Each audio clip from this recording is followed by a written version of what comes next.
What's going on, guys? It's Tim from 12 Pell, and we have Nabil in the chair. Today we're going to be discussing his face shape, his hair type, hair texture, and density to come to a hairstyle that suits him best. Let's dive into it.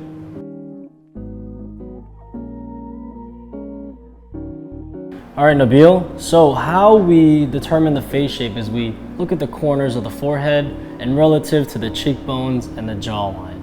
And if you pull your hair back, you're definitely gonna see the face shape a lot easier, right?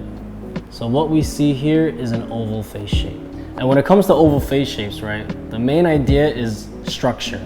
You need to build shape, right? Because the jawline isn't as defined, we need to build shape with the parietal ridge right here. We need to make sure that this is much more wider and it doesn't curve in. So tell me a little bit about yourself. What do? You like to spend time in the morning, or do you kind of like wake up and go? So I work in finance. I also have my own business. For me, I like to just get my hair done, get ready, start my day. I don't want to put a lot of product or spend too much time styling my hair. So I just keep man bun. That's a quick way to get my hair done and start my day. I got you. So the man bun is definitely the most easiest, right? Mm-hmm. The only issue is drying the hair after a shower, correct? Yeah. But you're willing to give that up for easy access in the morning. Correct. Got it. So you did mention that this is a little bit too long. What are you feeling today? Like, how short do you want to go? To your ears? To the chin? Like maybe right above the chin. Right above the chin, so right there. So we're thinking like a good 6 inches off. Yep. Yeah, so long enough so that the hair is still tied, yes? Exactly. Yeah, let's do it. So Nabil, what do you normally get on the sides? Talk to me. So normally I do a medium to high fade. However, last time I got a haircut, I noticed that you can still see like the deep lines. It wasn't blended very well. Okay. So I like to have a high fade, but it's a nice fluid length to seeing the fade. All right, cool. So we're going with the man bun, right? But talk to me about the sides. What are you feeling? So I like a clean fade, something that's crisp, because my hair grows pretty quick. Okay. However, the last time I got a haircut and I got a fade, it just didn't look short. Like it didn't have that clean, short fade look. There's still was some hair there. So I'm listening. I'm hearing clean, right? So I'm thinking skin fade. Yeah. What do you feel? How do you feel about like a mid skin fade? Just because with the oval shaped face, right? We definitely need to keep this part darker and more squared, right? So how about I start the fade in the middle of the head, and then I gradually go up. That sounds good. Cool.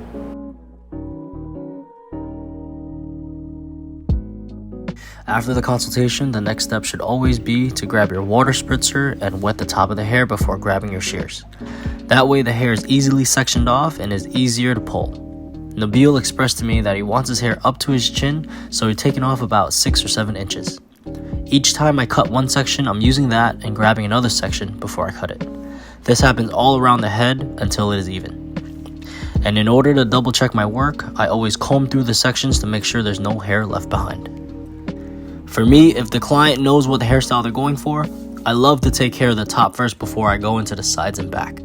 That way, I know for sure how much to cut off the sides in order to balance and blend. And now as we finish the top portion, now we must prep the sides. And by prepping the sides, I mean to get the hair on top to stay out the way while you finesse the sides. Here I'm tying the top knot and carefully fixing his part. If you take nothing from this video, just please take this. Clean sections, clean haircuts, my friends. The more time you spend creating clean sections, the more satisfied you'll be with the finished product, and your clients will for sure appreciate your attention to detail. Alright, moving on. In order to save time, I'm using a clipper of a comb method in order to debulk while creating the shape to frame his face. This will save you time because while you're doing this, you're covering more surface area with one motion versus using a bigger guard to flick all the bulk off. As I mentioned before, we are doing a mid-skin drop fade. So I'll be using my trimmers to set the first guideline starting at his temples and bringing it below his occipital bone.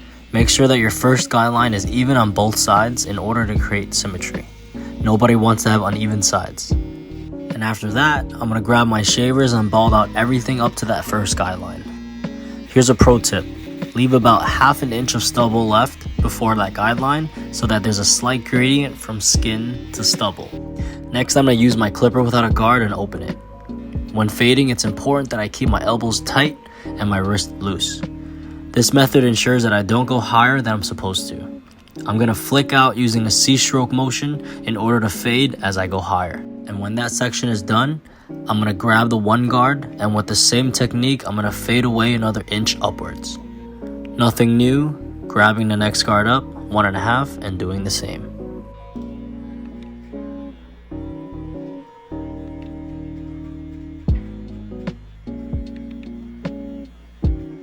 Now comes the hard part, getting rid of that first guideline. If your clippers are zero gapped and sharp, you should be able to do this with ease. With the clipper halfway open, you're going to go over that first guideline about a 1/2 inch, and if the line does not disappear, then you have to repeat the same step with the clipper closed. The final step of the fade is detailing. You're going to use the corners of the half guard to wipe away any dark spots that you see. A good haircut ensures that the fade is smooth without any inconsistencies within the gradient. After the fade is butter, we're going to move into giving him some crispy lines. When doing the lineup, it's not about the pressure, but more so the accuracy.